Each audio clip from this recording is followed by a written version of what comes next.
नमस्कार। दर्शन साहित्य की प्रश्न श्रृंखला में आप सबका स्वागत है।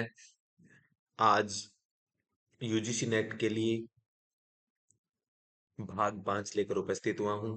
तो इससे पहले हमने देखा कि जो प्रीवियस ईयर प्रश्न हैं उनके बारे में हमने कुछ पढ़ा। तो आज हम इन्हीं के बारे में देखेंगे। सबसे पहले आज का पहला प्रश्न है, बौद्ध दर्शनस्य आचार्यद्वयम्। बौद्ध दर्शन के आचार्य।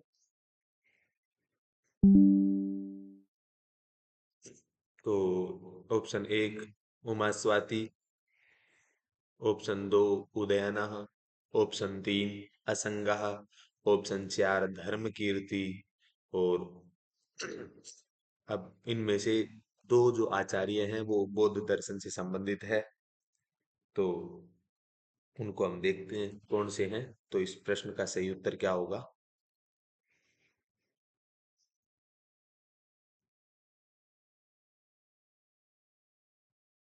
तो इस प्रश्न का सही उत्तर है असंग और धर्म कीर्ति। ठीक है, असंग और धर्म कीर्ति ये दो आचार्य हैं, ये बौद्ध दर्शन से संबंधित है। तो ऑप्शन 3 और 4, ऑप्शन बी सही हो जाएगा। ठीक है, तो कैसे? तो सबसे पहले बी ऑप्शन ठीक है। आस्तिक दर्शनों की संख्या 6 है, नास्तिक 3 है। इसमें आस्तिक दर्शनों में कपिल, चारवाक, योग दर्शन पतंजलि, जैन दर्शन के संबंधित ऋषभदेव महावीर स्वामी हैं, न्याय के गौतम हैं, बौद्ध के गौतम बुद्ध।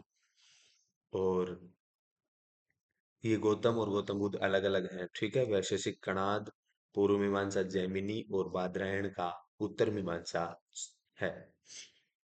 इसके बाद बात करें जैन दर्शन के जो प्रमुख आचार्य हैं, इनको परीक्षाओं में पूछ लिया जाता है।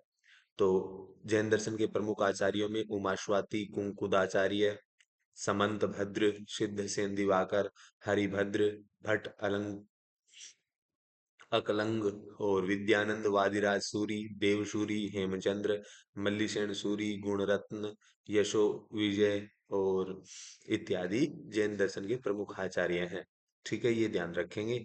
और बौद्ध दर्शन के प्रमुख आचार्यों में नागार्जुन बहुत पूछे जाते हैं, आर्यदेव, बुद्धपालित, भाव विवेक, चंद्रकीर्ति, शांतिदेव, शांत रक्षित, मैत्रेयनाथ, आर्य असंग, वसु बंधु, स्थिरमती, दिंगनाग, शंकर स्वामी, धर्मपाल, धर्मकीर्ति, कुमारलाल, श्रीलात, धर्मत्रात, बुद्धदेव, यशोमित्र, वसुबंधु, संगभद्र, ये बौद्ध दर्शन के क्या है? प्रमुख आचार्य हैं।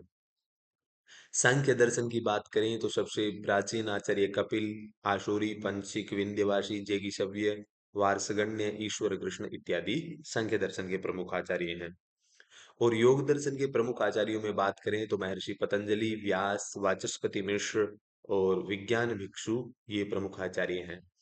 न्याय दर्शन के प्रमुख आचार्यों में बात करें, गौतम है, वात्स्यायन है, उद्योतकर, वाचस्पति मिश्र और जयंत भट्ट, भा सर्वज्ञ, उदयनाचार्य, गंगेश उपाध्याय, वर्धमान उपाध्याय, वासुदेव मिश्र, पक्षधर, रघुनाथ शिरोमणि, मथुरानाथ, जगदीश भट्टाचार्य और गदाधर भट्टाचार्य ये प्रमुख आचार्य हैं। ये तो पता होना ही चाहिए। कणाद, प्रशस्तपाद, शिवादित्य मिश्र, वल्लभाचार्य और अन्नम भट्ट ये सभी आचार्य वैशेषिक दर्शन से संबंधित है। और मीमांसा दर्शन से संबंधित आचार्यों में जैमिनी है, कुमारिल भट्ट हैं, प्रभाकर मिश्र है। ठीक है, तो कुमारिल और प्रभाकर ये प्रमुख आचार्य हैं मीमांसा दर्शन के। इसके बाद वेदांत के बादरायण, गौड़पाद, आचार्य शंकर, पद्मा पादाचार्य, मंडन मिश्र, वाचस्पति मिश्र और सदानंद योगेंद्र जिनका वेदांत सार है। तो ये आचार्य वेदांत दर्शन से संबंधित है। तो ये इन आचार्यों का आप प्रमुख प्रमुख आचार्यों को याद रखेंगे। ठीक है, तो अगला दूसरा प्रश्न है आज का, कर्तृत्व, भोक्तृत्व, सुखित्व, दुखित्व, दुखित्वाद्य विमान त्वेन इह लोक परलोकगामी व्यवहारिकः जीवः। तो मनोमय कोश अवच्छिन्न चिदात्मा है, या प्राणमय कोश अवच्छिन्न चिदात्मा है, या विज्ञानमय कोश अवच्छिन्न चिदात्मा है, या आनंदमय कोश चिदात्मा है। यानी कर्तृत्व, भोक्तृत्व, सुखित्व, दुखित्वाद्यभिमानित्वेन इहलोक परलोकगामी जो व्यावहारिक जीव है वो क्या है? इस प्रश्न का सही उत्तर क्या होगा?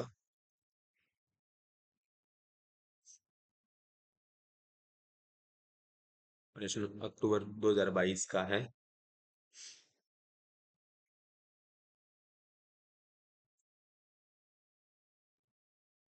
इस प्रश्न का उत्तर है विज्ञानमय कोशावच्छिन्न चिदात्मा। ठीक है, तो कैसे है तो देखते हैं।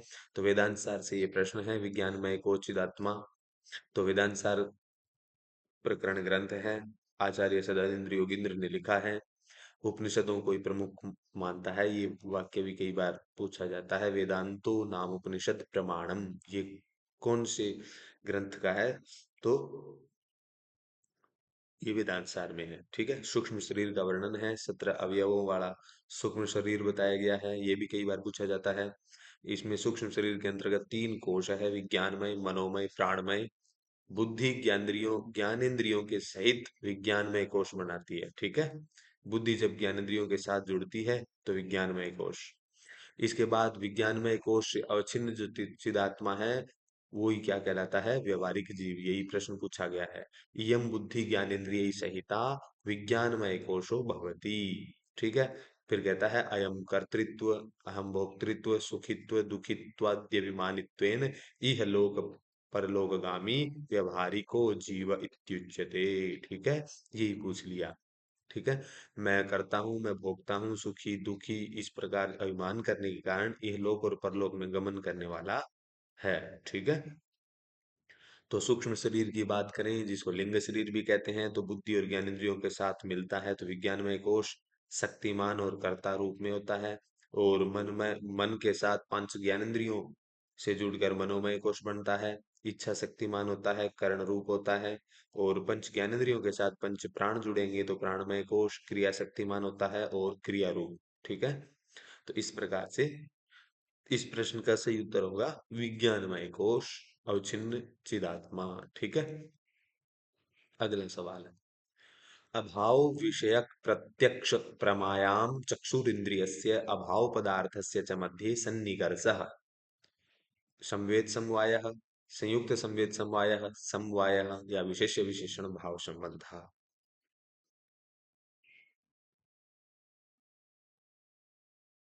तो इस प्रश्न का सही जवाब क्या होगा?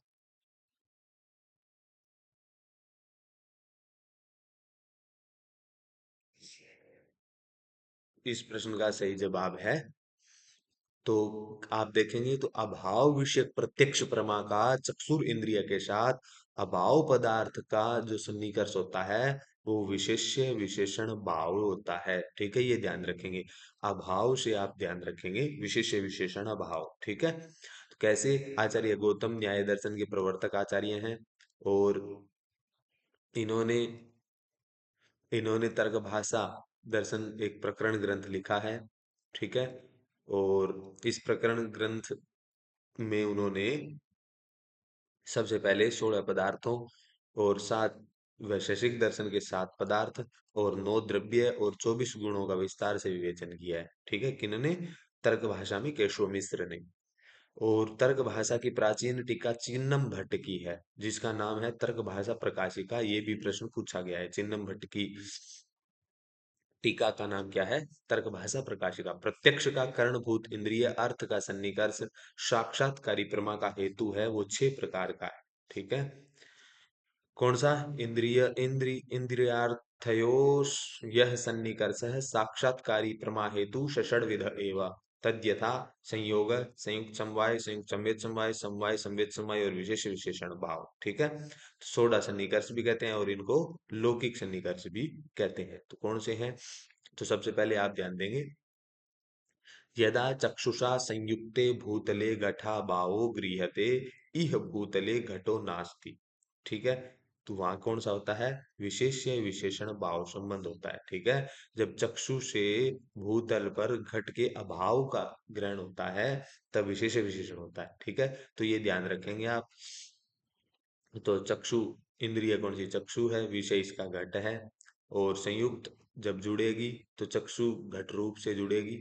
और फिर संयुक्त संवेद समवाय, फिर चक्षु में चक्षु इंद्रिय होगी और फिर घट रूप जाति। ठीक है, यानी सारे गणों का ज्ञान हो जाएगा। फिर समवाय सन्निकर्ष में श्रोत्र है, और श्रोत्र सुनने शब्द है इसका विषय। और संवेद समवाय में श्रोत्र है, तो शब्दत्व इसकी संवेद समवाय हो जाएगा। और विशेष विशेषण हो जाएगा चक्षु से जो भूतल पर यानी धरती पर घड़े का अभाव है, तो वो विशेष्य विशेषण हो जाएगा। ठीक है, तो इस प्रकार से आप याद रख रख सकते हैं। ठीक है, घट तरु घट तन्नील नीलत्व शब्द शब्दत्व जातय है, तो ऐसे आप एक पंक्ति भी मिलती है तो वैसे भी याद रख सकते हैं। ठीक है, अगला सवाल। तर्कस्य स्वरूपम अस्ति व्याप्कारोपेण व्याप्यारोपः, या सम व्याप्त्यारोपेण विषम व्याप्यारोपः, या विशेषणारोपेण विशेष्यारोपः, या व्याप्यारोपेण व्यापकारोपः। तो इस प्रश्न का सही जवाब क्या होगा?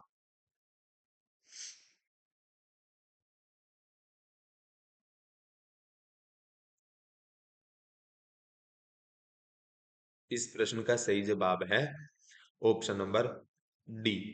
ठीक है, कैसे? व्याप्यारोपेण व्यापक आरोप। ठीक है, यहाँ पर उल्टा है, व्यापकारोपेण व्याप्यारोप, यानी व्याप्यारोपेण व्यापकारोप। ऑप्शन डी इसका सही होगा। ठीक है, तो कैसे है देखते हैं एक मिनट। इसका ऑप्शन डी सही है, तो कैसे? तो व्याप्यारोपेण व्यापकारोप। तो तर्क संग्रह में अन्नम भट्ट अयथार्थ अनुभव बताते हुए कहते हैं, अयथार्थानुभव त्रिविधा संचय विपर्य तर्क भेदात। ठीक है, अयथार्थ अनुभव होता है वो तीन प्रकार का बताया है। ठीक है, कौन कौन सा ये ध्यान रखेंगे? संचय, विपर्य और तर्क। संचय क्या होता है? एकस्मिन धर्मेणि विरुद्ध नाना धर्म वैशिष्ट्यावगाही ज्ञानम संशयः। ठीक है, अर्थात एक धर्मी विरोधी नाना की विशेषता यानी अनेक धर्मों की विशेषता से संबंध ज्ञान क्या है? संचय है। जैसे स्थाणु वा पुरुषो वा। ठीक है, स्थाणु है या पुरुष है, यानी उसमें संचय होना। इसके बाद विपर्य, मिथ्या ज्ञानम विपर्य। ठीक है, यानी जो मिथ्या ज्ञान है वो विपर्य है। जैसे सुक्ता विदम रजतम, यानी कोई सुक्ति है उसको हम रजत समझ लेते हैं। इसके बाद व्याप्यारोपेण व्यापकारोप तर्क, यानी व्याप्य के आरोप से व्यापक का आरोप तर्क है।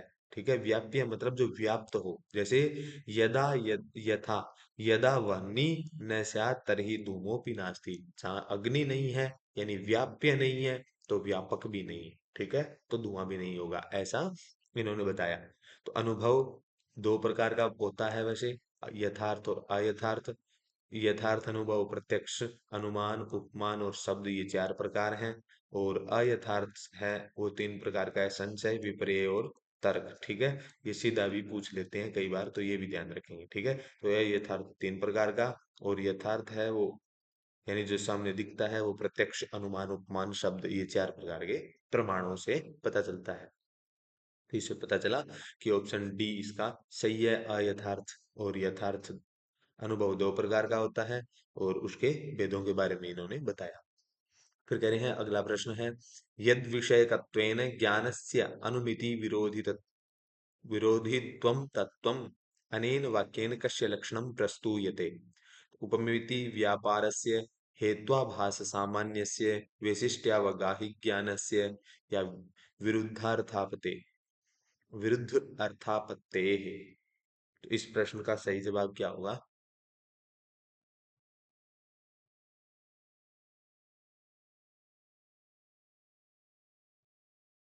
यद विषयकत्वेन ज्ञानस्य ज्ञानस्य अनुमिति विरोधित्वं तत्त्वं हेत्वाभास सामान्यस्य।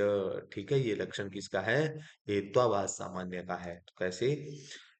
तो हेत्वाभास माने न्याय सिद्धांत मुक्तावली में विश्वनाथ पंचानन ने हेत्वाभास का निरूपण का किया है। ठीक है, तो इनका क्रम तो विशेष रूप से ध्यान याद करेंगे। अनेकांतो विरुद्धश्च चाप्य सिद्ध्य प्रतिपक्षित कालात्यापदिष्टश्च हेत्वाभासस्तु पंचधा।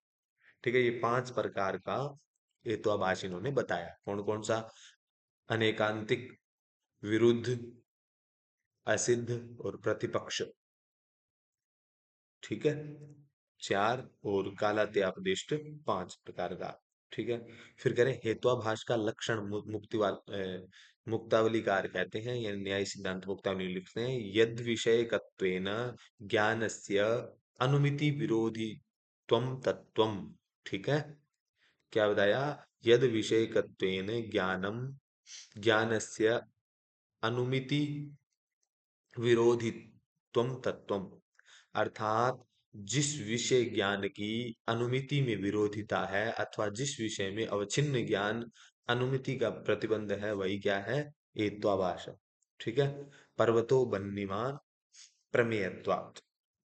ठीक है, इस अनुमान में जो प्रमेयत्व का हेतु है वह प्रमेयत्व पर्वत के अतिरिक्त स्थलों पर विद्यमान होता है। अतः हेतु पर्वतो वन्यमान इसका अनुमिति का प्रतिबंधक है।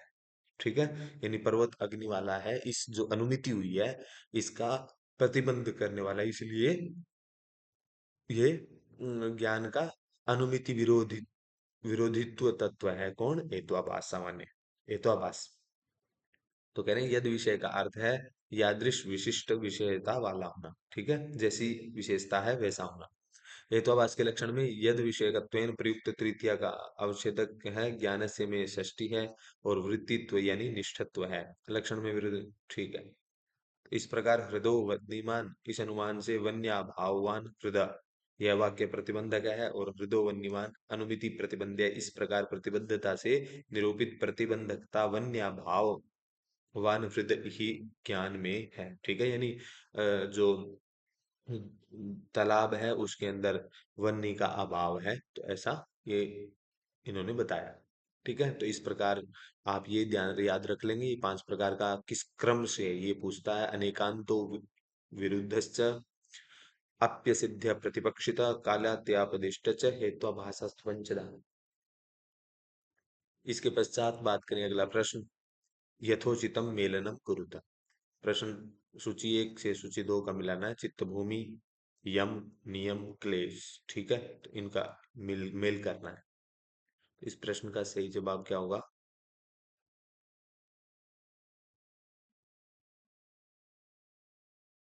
तो सबसे पहले देखेंगे चित्त यम, यम सत्य अस्तेय, अहिंसा सत्य अस्तेय, ये हो गया। और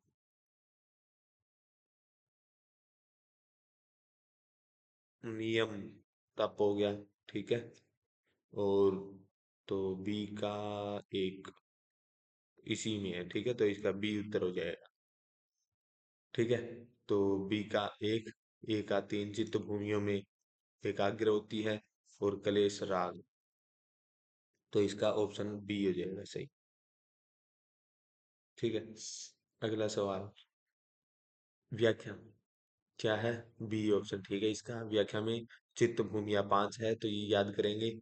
क्षिप्त, मूढ़, विक्षिप्त, एकाग्रम, निरुद्ध। ठीक है, 5 प्रकार के क्लेश बताए हैं। अविद्या, अस्मिता, राग, द्वेषा, विनिर्षा, पंच क्लेशा। ठीक है, अविद्या, अस्मिता, राग, द्वेष और अभिनिवेश। यम, नियम, आसन, प्राणायाम, प्रत्याहार, धारणा, ध्यान, समाधयोर अष्टावंगानी। ठीक है, योग दर्शन के 8 अंग हैं, तो ये ध्यान करेंगे। और पांच पंच क्लेश अविद्या, अस्मिता, राग, द्वेषा, अभिनिवेशा, इनका क्रम भी पूछ लेते हैं। और चित्त भूमि, अक्षिप्त, मूढ़, विक्षिप्त, एकाग्र, निरुद्र, इनको भी क्रम में पूछ लेते हैं, ये भी आप ध्यान रखेंगे। इसके बाद क्रिया योग क्या होता है ये भी पूछ लेते हैं। तपस, स्वाध्याय, ईश्वर, प्राणी धानानि क्रिया योग। ठीक है, ये क्रिया योग होता है। और योग दर्शन महर्षि पतंजलि का है। शेषवर संख्य भी कहते हैं, ईश्वर तत्व को मानता है। 4 पाद है योग दर्शन में, समाधि पाद, साधन पाद, विभूति और केवल्य, ये भी पूछ लेते हैं। ठीक है, भी पहले पाद का क्या नाम है, दूसरे का क्या नाम है, तीसरे का क्या नाम है, चौथे का क्या नाम है। ठीक है, तो समाधि पाद पहला, साधन दूसरा, विभूति और केवल है। ठीक है, चार, चारों में चार चार पाद हैं। ठीक है, तो पहला पाद है, उसमें 51 सूत्र हैं, दूसरे में 55 सूत्र हैं, तीसरे में 55 सूत्र हैं, और चौथे में 34 सूत्र हैं। इस प्रकार कुल मिलाकर के योग सूत्र में 195 सूत्र मिलेंगे। ठीक है, तो ये प्रमुख चीजें हैं, इनको आप स्मरण करेंगे। अगला प्रश्न है, यथोचितम मेलनम कुरुतः प्रत्यक्ष प्रमाणम अनुमानम चित्तम निद्रा। ठीक है,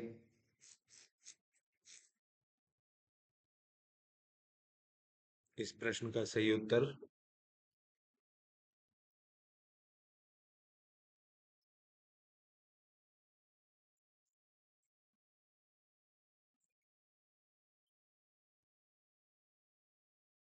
इस प्रश्न का सही उत्तर क्या होगा?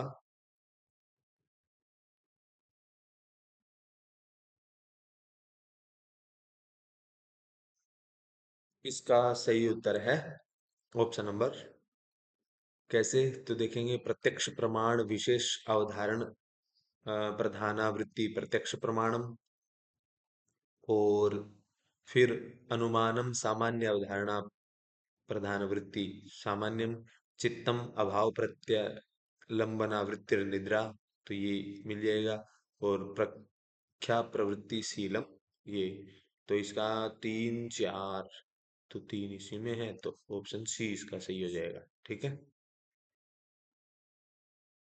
तो देखते हैं, योग सूत्र के लेखक महर्षि पतंजलि हैं। योग सूत्र में चार पाद हैं, समाधि, साधन, विभूति, कैवल्य। तो योग दर्शन में पदार्थों की संख्या कितनी है? 26 है।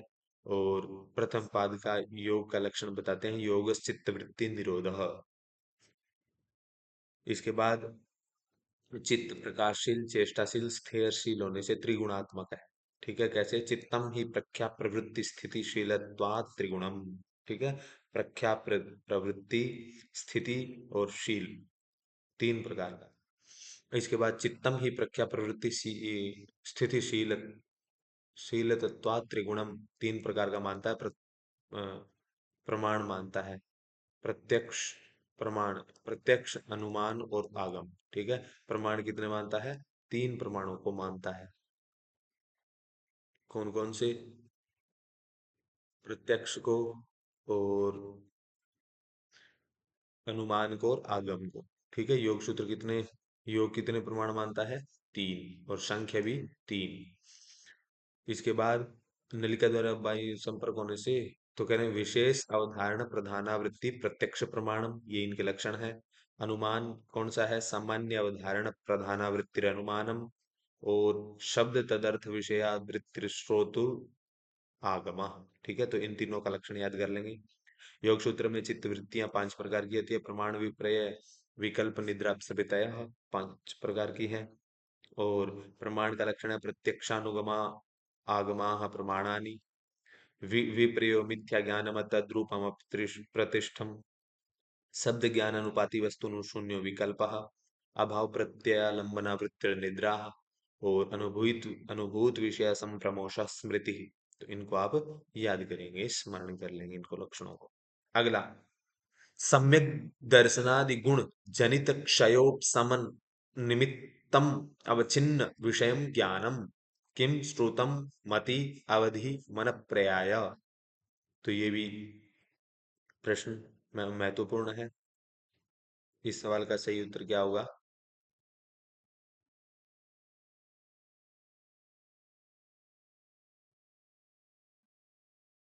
इस प्रश्न का सही उत्तर है ऑप्शन नंबर, तो सम्यक दर्शन आदि गुण से जनित उपशमन का निमित्त है विषयम ज्ञानम श्रुतम। ठीक है, इसका ऑप्शन एक होगा। तो कैसे देख लेते हैं हम, तो ये रहा, ज्ञान आवरण सम्मति जनितम स्पष्टम ज्ञानम, और ज्ञान आवरणयो सति, तो सम्यक दर्शन ज्ञान चरित्राणि मोक्ष मार्ग। जैन दर्शन तीन प्रकार के बताता है। ठीक है, सम्यक दर्शन, सम्यक ज्ञान, सम्यक चरित्र। ठीक है, रत्न त्रय की संज्ञा दी गई है इनको। और माधवाचार्य, माधवाचार्य का सर्वदर्शन संग्रह में सम्यक ज्ञान के पांच भेद बताए हैं। कौन कौन से? तज्ज्ञानम पंचविधम, श्रुति मति श्रुत अवधि मनः पर्याय केवल भेदेन पंचधा। ठीक है, तो इनका क्रम पूछ लेता है। तो ज्ञान आवरणयोपशमे सति इंद्रिय मनसि पुरस्कृत्य व्यापृतः संयथार्थम मनुते सा मति। ज्ञान आवरणयोपशमे सति मति जनितम ज्ञानम श्रुतम। ठीक है, तो यही प्रश्न में पूछा है। सम्यक दर्शनादि गुण जनितम अवचिन्न ज्ञानम, फिर अवधि अवधि। इस प्रश्न का सही उत्तर है सम्यक दर्शनादि गुण जनित क्षयोपशमन निमित्तम अवच्छिन्नम विषयम ज्ञानम अवधि। ठीक है, तो ये उत्तर में पूछा है। ठीक है, तो इस प्रश्न का उत्तर ये नहीं, श्रुत थोड़ा सा मेरे को संशय हो गया था। तो इस प्रश्न का सही उत्तर है ऑप्शन नंबर सी। ठीक है, इस सूत्र का ये मत अवधि का ये लक्षण है। इसके बाद आप देखेंगे सम्यक दर्शनादि गुण जनित क्षयोपशमन निमित्तम अवच्छिन्न ज्ञानम अवधि। ठीक है, मन पर्याय ईर्ष्यांतराय ज्ञान आवरण आवरण क्षयोपशमे सति पर मनोगतस्य अर्थस्य स्फुटम परिच्छेदम ज्ञानम पर्यायः। और ज्ञान के आवरण के रूप में ईर्ष्या आदि जो विघ्न है उनका क्षय और उपक्षय हो जाने पर दूसरे व्यक्तियों के मन की बात को स्पष्ट रूप से व्याप्त करने वाले ज्ञान को क्या कहते हैं? मन पर्याय कहते हैं। और केवल तपक क्रिया विशेषान आदर्श सेवन्ते तपस्विनः तज्ज्ञानम अन्य ज्ञानात् संसृष्टम केवलम। ठीक है, तो इसको भी आप यानी जिसके लिए तपस्वी लोग विशेष प्रकार की तपस्याएं करते हैं और अन्य किसी प्रकार के ज्ञान से जो पृथक हैं, वो कौन सा है? केवल ज्ञान है, यानी कोई अन्य ज्ञान से दूर है जो। ठीक है, मन पर्याय हो गया। और सम्यक सही आदि गुणों से उत्पन्न, सम्यक दर्शन आदि गुणों से उत्पन्न क्षय और उपक्षय का जो कारण है वही क्या है? अवधि है। और ज्ञान के आवरण का क्षय और उपक्षय हो जाने पर मति से जो उत्पन्न ज्ञान होता है वो श्रुत होता है, यानी मति जनितम ज्ञानम श्रुतम। ठीक है, और यहाँ पर क्या पूछा है? सम्यक दर्शनादि गुण से जनित क्षय और उपक्षय का निमित्त ज्ञान है, वो क्या है? अवधि है। ठीक है, निमित्त मतलब किसी कारण हो कोई ऐसा। इसके बाद थोड़ी देर में सिद्धांते वैश्वदेवेन यजेत। कुछ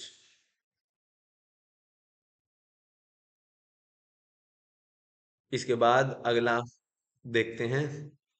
अगला प्रश्न है सिद्धांते वैश्वदेवेन यजेत इत्यत्र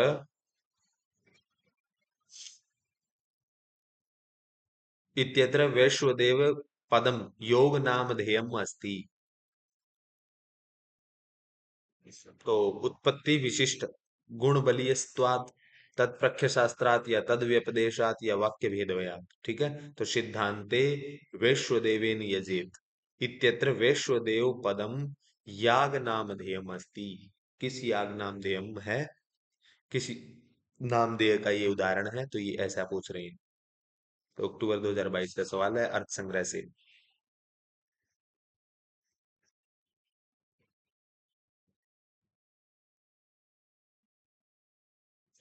इस सवाल का सही जवाब क्या होगा? तो इस सवाल का सही जवाब है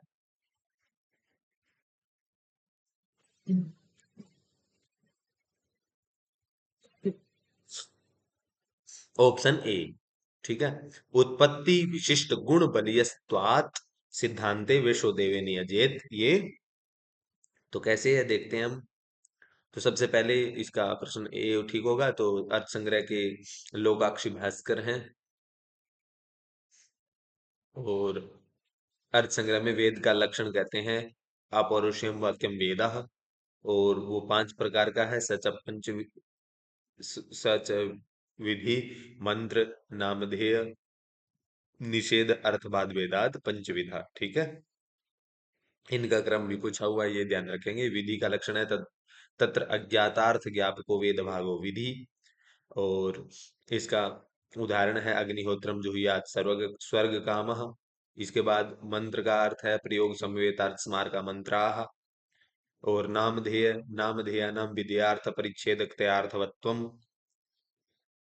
उदाहरण उद्भिदा यजेत पशु काम, नाम देय याग का नाम, किसी याग का नाम, यागों के नाम में उद्भिदा यजेत पशु काम, यह विधि वाक्य है जिसका अर्थ है पशु काम व्यक्ति उद्भिद याग करे। ठीक है।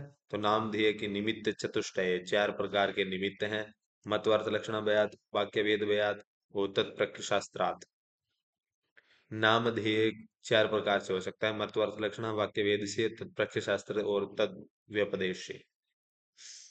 इसके बाद उत्पत्ति विशिष्ट गुण बलियस त्वमपि पंचमम नामधेयम निमित्तम केचित। कुछ लोग ये भी मानते हैं क्या, उत्पत्ति विशिष्ट गुण बलियस त्वमपि पंचमम नामधेयम निमित्तम इति केचित, यानी वैश्वदेवो यजेत, अर्थात उत्पत्ति विधि से जो बोधित गुण प्रबल होता है, कुछ मीमांसक इसे नामधेय में पांचवा निमित्त मानते हैं।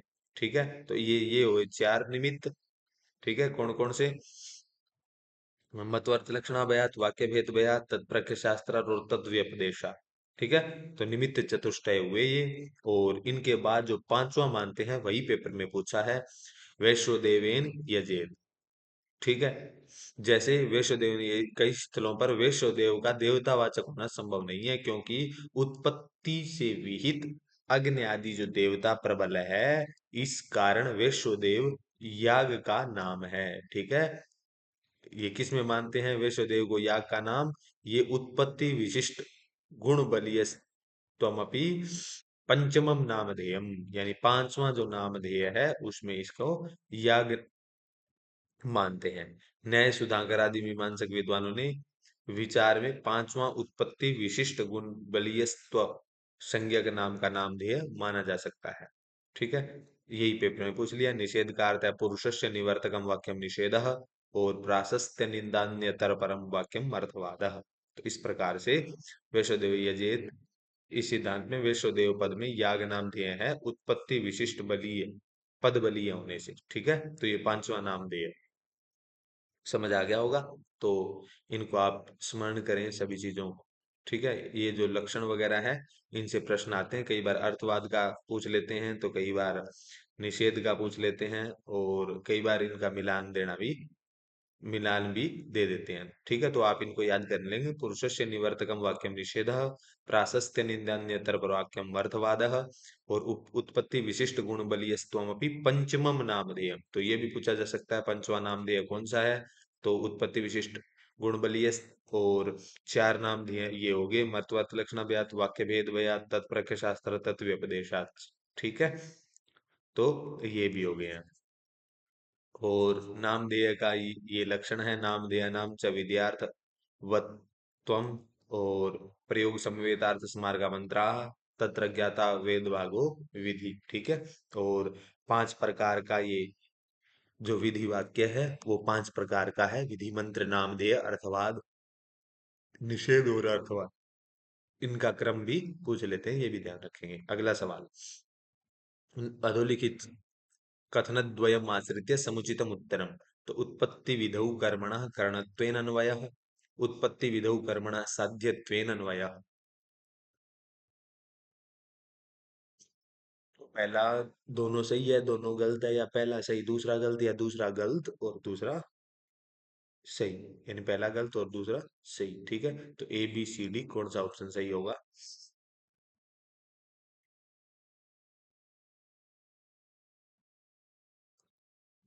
कथन एक है, उत्पत्ति विधि में कर्मणः करणत्वेन अन्वयः। ठीक है। तो उत्पत्ति विधि में कर्म का करण से अन्वय होता है, सही बात है। परंतु उत्पत्ति विधि में कर्म का साध्य से अन्वय नहीं होता। ठीक है। तो पहला सही है और दूसरा गलत है, तो ऑप्शन सी इसका सही होगा। ठीक है। तो कैसे है, तो विधि मंत्र नाम दिए, निषेध अर्थवाद, ये पांच प्रकार हम देख लिए। विधि चार प्रकार की है, उत्पत्ति विधि, विनियोग विधि, अधिकार विधि और प्रयोग विधि। ठीक है। ये भी पूछे हुए हैं, ये ध्यान रखेंगे। उत्पत्ति विधि का लक्षण है, तत्र कर्म स्वरूप मात्र बोध को विधि उत्पत्ति विधि। ठीक है। यानी जहाँ पर कर्म के स्वरूप का मात्र बोध होता है, जैसे यथा अग्निहोत्रम जुहोति, अत्र विधो कर्मण करणत्वेन अन्वयः। तो यही पूछा है, विधि में कर्म में करण के द्वारा अन्वय हुआ है, जैसे अग्निहोत्रम होने इष्टम भावेत इति। ठीक है, इसको क्या कहते हैं? उत्पत्ति विधि। इसके बाद अंगों का प्रधान के साथ संबंध बोधक विधि को विनियोग विधि कहते हैं। ठीक है।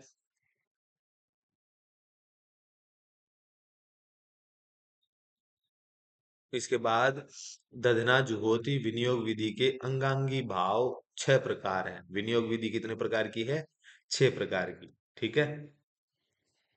विधि 4 प्रकार की हुई। फिर विधि में उत्पत्ति विधि, विनियोग विधि। ठीक है, इनमें उत्पत्ति विधि का लक्षण देख लिया हमने। अब विनियोग विधि है वो 6 प्रकार की। तो विनियोग विधि है श्रुति, लिंग, वाक्य, प्रकरण, स्थान, समाख्या। इनका भी क्रम पूछा हुआ है, ये भी आप ध्यान रखेंगे। ठीक है। तदना जुहोती ये विनियोग विधि का उदाहरण है। अधिकार विधि का लक्षण है कर्मजन्य फल स्वाम्य बोध को विधि अधिकार विधि। और कर्मजन्य फल की स्वाम्य बोधक विधि कौन सी? अधिकार विधि है। प्रयोग विधि प्रयोग प्रांशु भाव बोध को विधि प्रयोग विधि, तो प्रयोग विधि का लक्षण पूछा हुआ है। और विधि वाक्य से प्रयोग शीघ्र करने का बोध होता है, उसे प्रयोग विधि कहते हैं। ठीक है। अंग प्रधान क्रम बोध को विधि प्रयोग विधि। ठीक है, ये अंगों के क्रम का बोध कराने वाली विधि को क्या कहते हैं? प्रयोग विधि कहते हैं। प्रयोग विधि अंग वाक्यों के साथ एक वाक्यता होने पर प्रयोग विधि ही है। ठीक है, अर्थात उदाहरण हुआ ददना जुहोती। ठीक है। तो यहाँ पर इससे पता चलता है कि उत्पत्ति विधि में कर्म का करण से अन्वय होता है, ना कि साध्य से। ठीक है। तो इस प्रकार से इसका ऑप्शन सी सही हो जाएगा। अगला सवाल है असमवायी कारणत्वमेव अस्ति। असमवायी कारणत्वमेव अस्ति द्रव्य सामान्योः, अभाव समवाययोः, या क्रिया गुणयोः, या विशेष समाहारयोः। इस प्रश्न का सही जवाब क्या होगा? असमवायी कारणत्वमेव अस्ति, असमवायी कारण ही है ऐसा।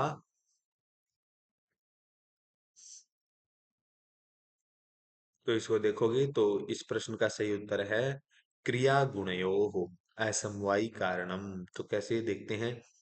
न्याय सिद्धांत मुक्तावली आचार्य विश्वनाथ पंचानन कहते हैं असमवायी कारणत्वं द्रव्यस्य एव इति विज्ञेयम गुण कर्म मात्र वृत्ति ज्ञेयम अथाप्य समवाय हेतुत्वम। ठीक है। यह गुण कर्म मात्र वृत्ति है, गुण और कर्म। ठीक है, ये क्या है? असमवायी कारण, असमवायी हेतुत्वम। ठीक है, ये असमवायी के हेतु है। कौन कौन से? गुण और कर्म। तो अर्थात समवायी कारण द्रव्य ही साधर्म्य है, ऐसा जानना चाहिए। असमवायी कारण को गुण और कर्म मात्र में रहने वाला जानना चाहिए। ठीक है, ऐसा कौन कहते हैं? न्याय सिद्धांत मुक्तावलीकार। ठीक है, तो यही पूछा। गुण कर द्रव्य गुण कर्म इन तीनों का समवायी कारण द्रव्य होता है, और असमवायी कारण गुण और कर्म ही होते हैं। ठीक है, ये देख लिया। और इस प्रकार से इस सवाल का सही जवाब होगा गुण क्रिया गुण योग। ठीक है। द्रव्य गुण और कर्म इन तीनों का क्या होता है? समवायी कारण द्रव्य ही होता है। ठीक है, ये ध्यान रखेंगे। अगला सवाल सट क्षमपत्तिषु न स्त मुमुक्षत्व तितिक्षा विषय उपरति। तो इस प्रश्न का सही जवाब क्या होगा?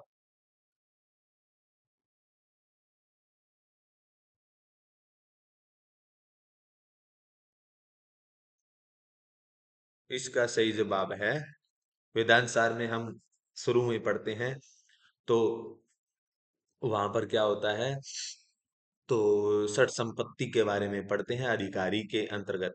तो सबसे पहले मुमुक्षत्व, और ये नहीं आती, और विषय ये नहीं आता। ठीक है। तो शम दम उपर्ति तितिक्षा। ठीक है, तो ये आती है। ठीक है, तो ये आती है उसमें। और तितिस ये 6 प्रकार की संपत्तियां हैं। सम दम उपर्ति तितिक्षा समाधान ऐसे। तो इसमें तितिक्षा आती है और उपरती आती है, तो कौन सा नहीं आता? ए और सी, ये दोनों नहीं आती। ठीक है, तो इसका सही उत्तर क्या हो जाएगा? ए और 3। तो ऑप्शन ए सही हो जाएगा। ठीक है। तो किस में आते हैं ये, तो देखते हैं हम। तो सबसे पहले सदानंद योगींद्र ने प्रकरण ग्रंथ वेदांत सार में अनुमान चतुष्टय के पश्चात साधन चतुष्टय की और अंतर्गत समाधि सट संपत्ति को परिभाषित करते हैं। तो साधन चतुष्टय कौन कौन से? साधनानि नित्य वस्तु विवेक, इह मूत्रार्थ फल भोग विराग, समाधि षट संपत्ति और मुमुक्षत्वानि। तो यहाँ पर क्या पूछा है? समाधि षट संपत्ति के बारे में पूछा है। ठीक है, तो विषय हो गया ये अधिकारी विषय, संबंध प्रयोजन और नित्य नित्य वस्तु विवेक। तो ये नित्य नित्य वस्तु विवेक का हो गया। और लक्षण,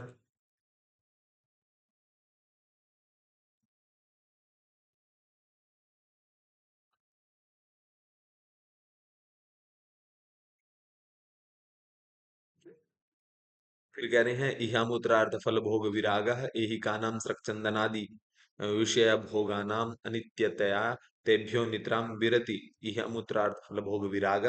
और ये समाधि सम समाधि षट संपत्ति, समादयस्तु शम दमो तितिक्षा समाधान श्रद्धाख्या। ठीक है, सम दम उपरति तितिक्षा समाधान और श्रद्धा। ठीक है, तो इसमें क्या पूछा था? उपरति और तितिक्षा पेपर में आया हुआ है। ठीक है, ये पूछ रहे हैं कि इसके बाद इसका लक्षण है बोध ही एकमात्र ब्रह्म ही वस्तु है, उससे भिन्न प्रतीत सब कुछ अनित्य है। ठीक है, यानी वस्तु तत्व अन्यद अखिलम अनित्यमिति विवेचनम। ठीक है, ये नित्य हो गया। और शम क्या है? समस्ताव श्रवणादि व्यतिरिक्त विषयों मनसो निग्रह।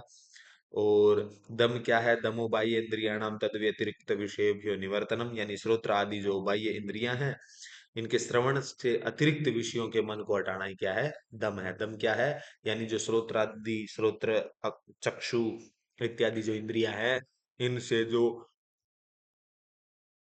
इनको अतिरिक्त विषयों से हटाना ही क्या है? दम है। ठीक है, और सम क्या है? यानी श्रवण मनन और निधिध्यासन को छोड़कर। ठीक है, ये लिखा हुआ है, श्रवण मनन और निधिध्यासन को छोड़कर सभी विषयों से हटाना सम है। और उपरति, उपरति क्या है? निवर्तिता नाम एतेषाम तद व्यतिरिक्त विषयेभ्यो उपरमणम उपरति, अथवा विहितानाम कर्मणाम विधिना परित्याग, यानी जो विहित कर्म है उनको विधि पूर्वक उनका परित्याग करना ही क्या है? उपरति है। इसके बाद तितिक्षा, तितिक्षा है शीतोष्णादि द्वंद्व सहिष्णुता।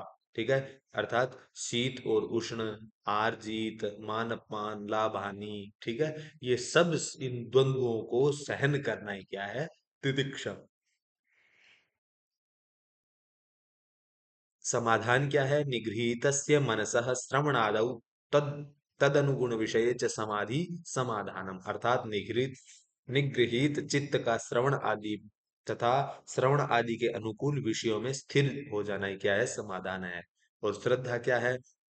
गुरु उपदिष्ट वेदांत वाक्य सुविश्वास श्रद्धा। तो ये लक्षण ध्यान रखेंगे। समाधान का क्या है? निगृहीत से मन से श्रवणादौ तद तद तदनुगुण विषय च समाधि समाधानम। और शीतोष्णादि द्वंद्व सहिष्णुता और मुमुक्षत्व मोक्षेच्छा। इस प्रकार मुमुक्षत्व क्या है? मोक्षता, ये चौथा। और ये छह समाधि षट संपत्तियां हो गई। और इनका लक्षण आप याद रखेंगे। और नित्य नित्य वस्तु विवेक, यह मूत्रार्थ फल वो विराग, समाधि षट संपत्ति। तो यहाँ पर ये थोड़ा सा मिस्टेक हुई है, एक मिनट इसको देख लेते हैं।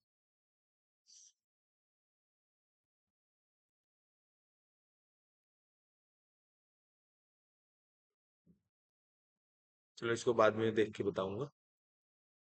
अगला सवाल देखते हैं।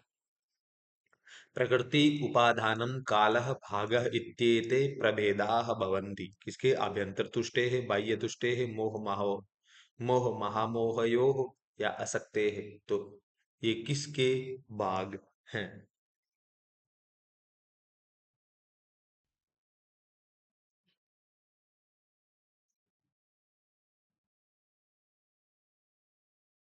इस सवाल का सही जवाब क्या होगा?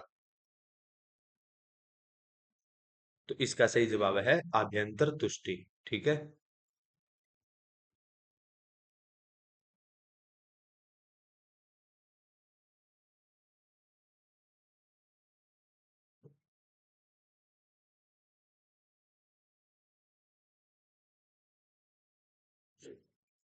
तो इसका सही उत्तर है ए। ठीक है, आभ्यंतर तुष्टि। अगले अभ्यंतर तुष्टि है। तो अब व्याख्या, सांख्य दर्शन के अनुसार विपर्य अर्थात अविद्या 5 प्रकार के हैं।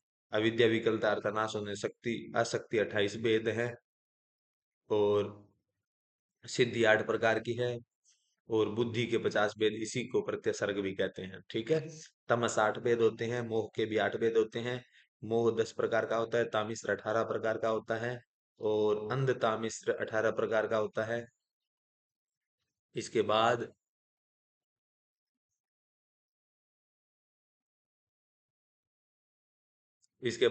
ईश्वर कृष्ण संख्या कारिका में लिखते हैं, क्या आध्यात्मिक चतस्र प्रकृत्युपादान काल भागाख्या।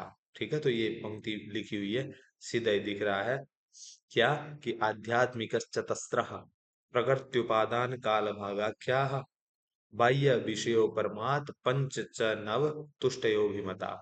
अर्थात प्रकृति, उपादान, काल और भाग्य नामों वाली 4 प्रकार की क्या है, आध्यात्मिक तुष्टि है। ठीक है। और 5 प्रकार की बाह्य तुष्टि है। इस प्रकार कुल मिलाकर 9 तुष्टियां हुई। ठीक है, तो ये ध्यान रखेंगे। अगला सवाल, संख्या मतानुसारम कथन द्वयम चिनुत।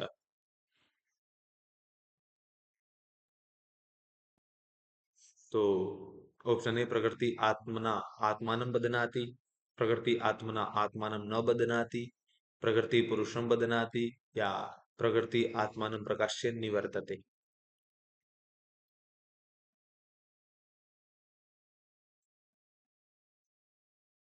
तो इसका सही उत्तर क्या होगा?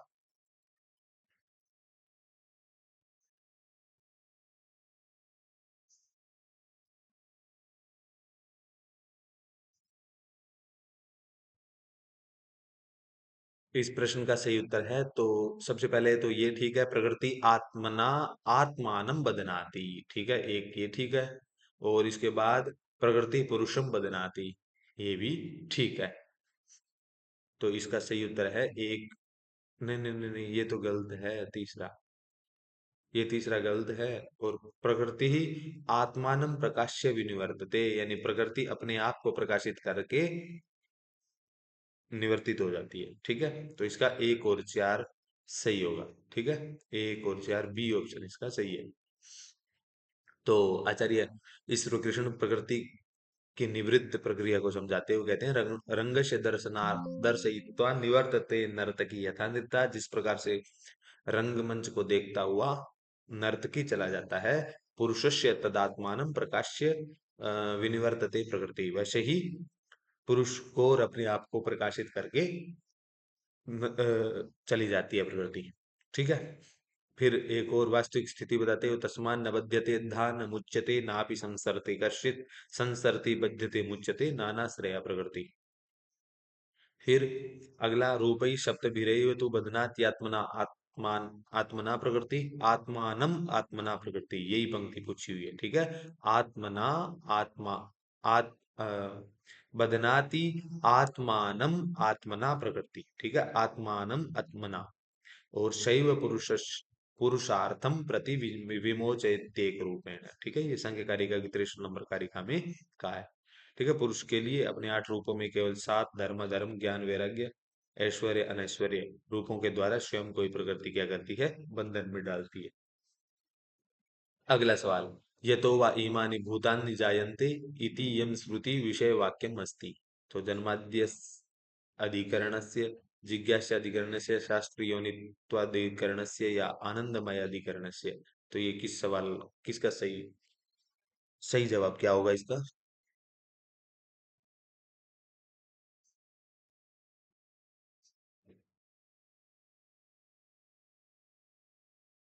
तो इस प्रश्न का सही जवाब है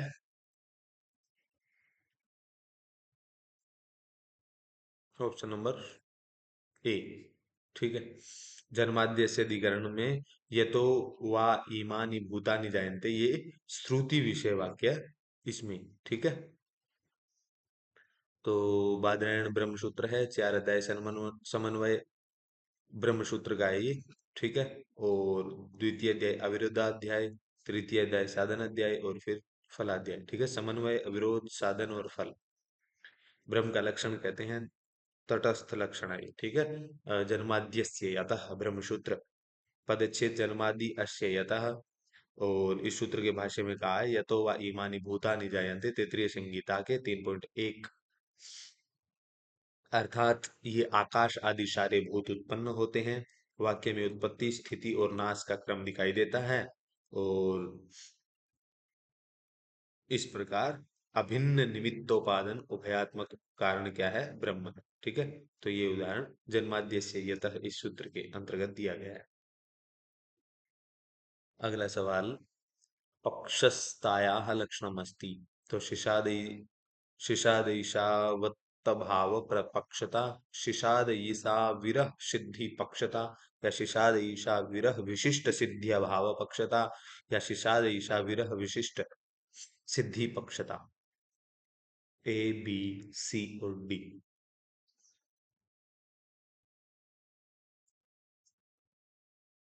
का लक्षण है ऑप्शन नंबर सी। ठीक है। तो शिशाद ईसा विरह विशिष्ट सिद्धिया भाव पक्षता। कैसे? तो न्याय सिद्धांत मुक्तावली में अनुमान खंड में परिभाषा देते हुए कहते हैं, शिशाद ईशा शेषादयिसया शून्या सिद्धिर्यत्र न विद्यते, स पक्षस्तत्र वृत्तिस्त्व ज्ञानादनुमितिर्भवेत्। अर्थात अनुमान साधन करने की इच्छा से शून्य सिद्धि जहां नहीं है वह पक्ष कहलाता है। और वृत्तित्व ज्ञान से अनुमिति होती है। और पक्ष वृत्तित्व में पक्षत्व का लक्षण इस प्रकार है, सिसादेश्या विरह विशिष्ट सिद्ध्या भाव पक्षता, तद्वान पक्ष इत्यर्थ। शिषाद ईशा साध्य को साधन करने की इच्छा, अभाव विशिष्ट साधनों का अभाव पक्षता है। और अनुमान खंड में परामर्श का लक्षण देते हैं, व्याप्यस्य पक्ष वृत्तित्वधि परामर्श उच्यते। ये भी महत्वपूर्ण है। और इस प्रकार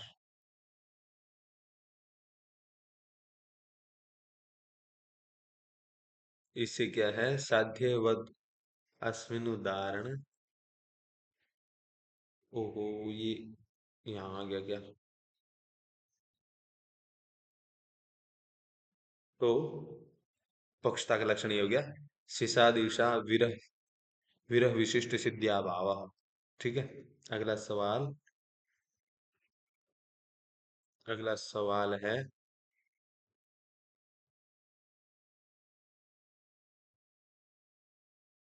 नीचे दो कथन दिए गए हैं उनको। तो अधोलिखित कथनद्वयम् आश्रित्य समुचितम उत्तरम चिनुत।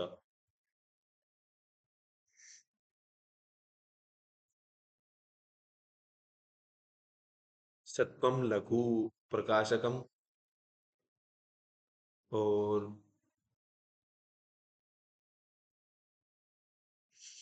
उपष्टगम चलम चरजः।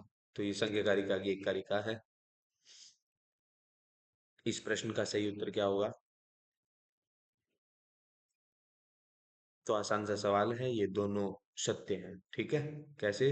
लघु सत्व लघु और प्रकाशक होता है, और उपष्टकम चलम चर तमः, ये गलत है। ठीक है। दूसरा गलत है। ए तथा ए सत्य है और बी असत्य है। ठीक है। सत्वम लघु प्रकाशकम होता है, उपष्टकम चलम च रजः होता है। ठीक है। तो ये गलत हो गया, पहला सही दूसरा गलत है। तो इसका सी सही होगा। ठीक है। तो ये कारिका देख लेंगे आप, संख्या में कौन कौन से स्वरूप में आकांक्षा होने पर संख्या कारिकाकार कहते हैं। सत्वम लघु प्रकाशकम इष्टम उपष्टम चलम च रजः गुरु वर्णकमेव तमः प्रदीपवत् अर्थतः वृत्ति। ठीक है। अगला सवाल, चैतन्यम पुरुषस्य स्वरूपम प्रसिद्ध वस्तु धर्मा निष्क्रिय पुरुषः तिष्ठति बाणः इत्यादिकम् उदाहरणम् अस्ति। स्मृतिवृत्तेः, प्रमाणवृत्तेः, विकल्पवृत्तेः या विपर्ययवृत्तेः। तो इस सवाल का सही जवाब क्या होगा? चैतन्यम पुरुषस्य स्वरूपम प्रसि- प्रतिषिद्ध वस्तु धर्माः निष्क्रियः पुरुषः तिष्ठति बाणः इत्यादि उदाहरण किस वृत्ति में दिए हैं?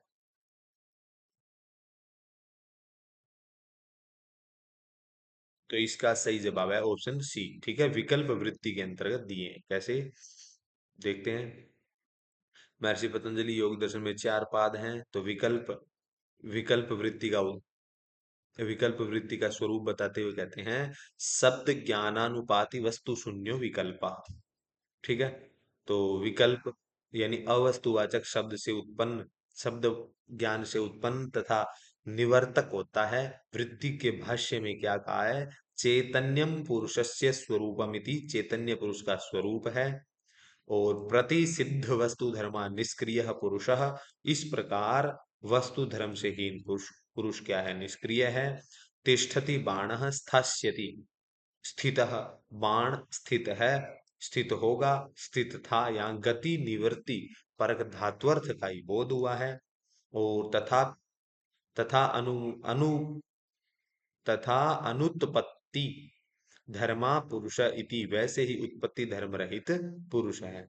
ठीक है, तो प्रत्यक्ष अनुगम ये प्रमाण है। विप्रे मिथ्या ज्ञान मत ध्रुव प्रतिष्ठम अभाव प्रत्यालंब वृत्ति निद्रा अनुभूत विशेषम प्रमोश स्मृति। तो इससे विकल्प वृत्ति का भाष्य के अंदर ये उदाहरण दिए हैं। ठीक है, तो ये ध्यान देंगे। तो चैतन्यम पुरुषम स्वरूपम इति, प्रतिषेध वस्तु धर्म निष्क्रिय पुरुषः, तिष्ठति बाणः, तथा अनुपपत्ति अनुत्पत्ति धर्मा पुरुष इति, ऐसा चार उदाहरण इन्होंने दिए। किसमें? विकल्प वृत्ति के अंतर्गत योग सूत्र में। इसका सही उत्तर होगा ऑप्शन सी। अगला सवाल, विनियोग विधेय प्रमाण कर्मशः लिखत, लिंग वाक्य श्रुति प्रकरण स्थान। ये मैंने इससे पहले बताया था कि क्रम लगाना पूछते हैं, तो ये पूछा हुआ है। तो इस सवाल का सही जवाब क्रम लगाना है।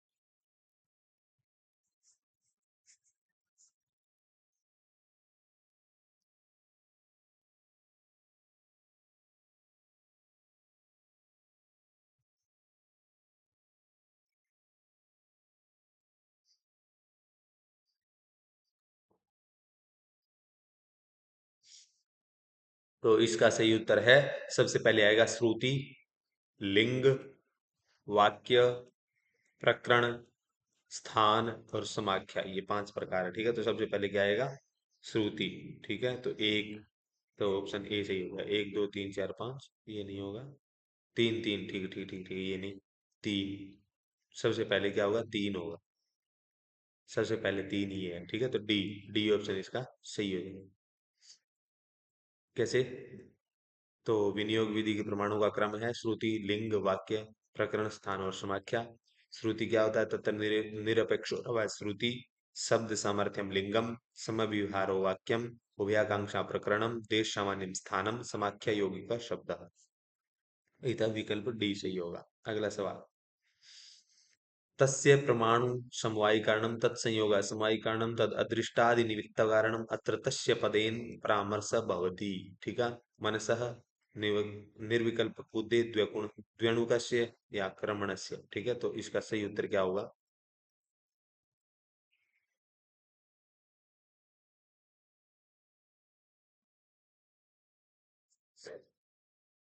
इस सवाल का सही उत्तर है द्व्यणुक। ठीक है, यहाँ पर तस्य पद से किसका बोध हुआ है? द्व्यणुक का बोध हुआ है। ठीक है, तो द्व्यणुक से तर्क भाषा के निर्माता कृष्ण मिश्र हैं। 16 पदार्थ बताए हैं। और प्रमेयों की संख्या 12, आत्म शरीर इंद्रिय अर्थ बुद्धि मन प्रवृत्ति दोष प्रत्यय भाव फल दुख अपवर्गास्तु प्रमेयम। द्वयोः प्रमाणों क्रियया संयोगे सति द्व्यणुकम एव उत्पद्यते। ठीक है, दो परमाणुओं के क्रिया के संयोग से क्या होगा? द्व्यणुक बनेगा। ठीक है, तो यहाँ पर तस्य प्रमाणु समवायी कारणम तत्संयोग असमवायी कारणम अदृष्टादि निमित्त कारण। यहाँ पर जो तस्य पद है, इससे क्या होगा? द्व्यणुक का बोध हो रहा है। ठीक है, अगला,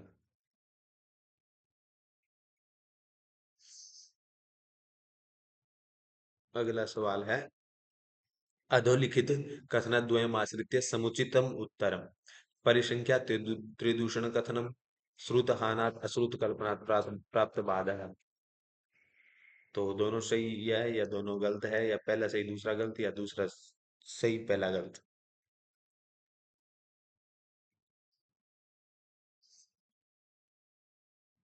तो परिसंख्या त्रिदोष ग्रस्ता, तो ये सही है। और श्रुत हानात अश्रुत कल्पनात् प्राप्त बाधा, ये भी सही है। तो इसका ऑप्शन ए सही हो जाएगा। ठीक है, दोनों सही है।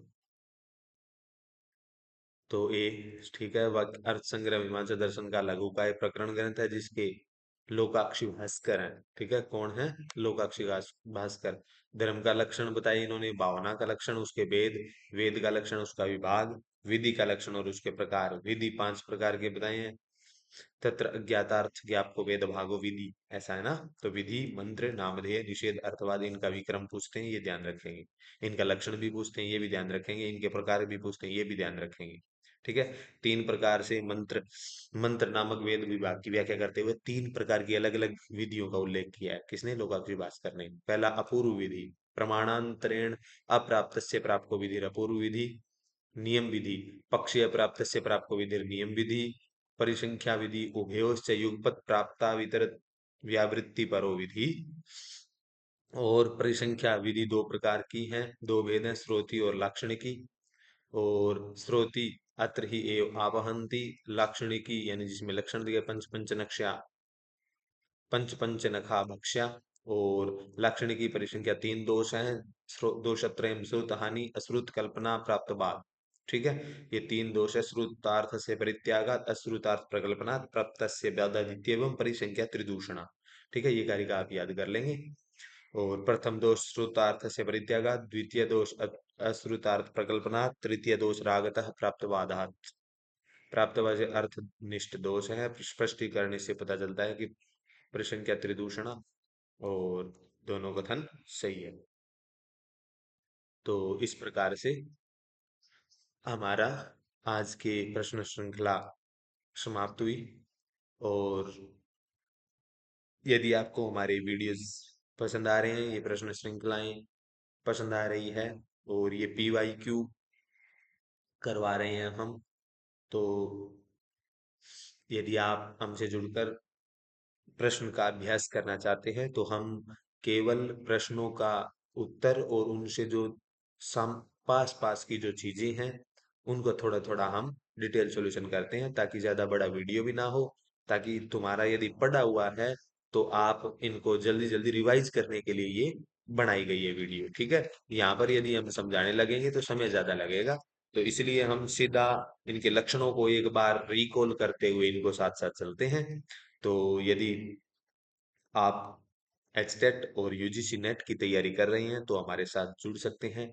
यूजीसी नेट का पेपर दिसंबर में, उसकी डेट आ गई है, तो आप तैयारी में जुट जाएं।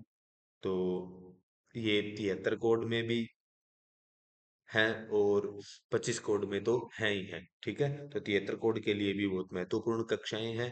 कुछ जो दर्शन की है, और कुछ चीजें हैं जो 73 और 25 में बराबर ही है, और 25 कोड के लिए विशेषकर है ही। ठीक है, तो इन्हीं बातों के साथ विदा लेता हूँ। शीघ्र ही एक नए विषय के साथ उपस्थित होऊंगा। तब तक के लिए नमः संस्कृताय। धन्यवाद।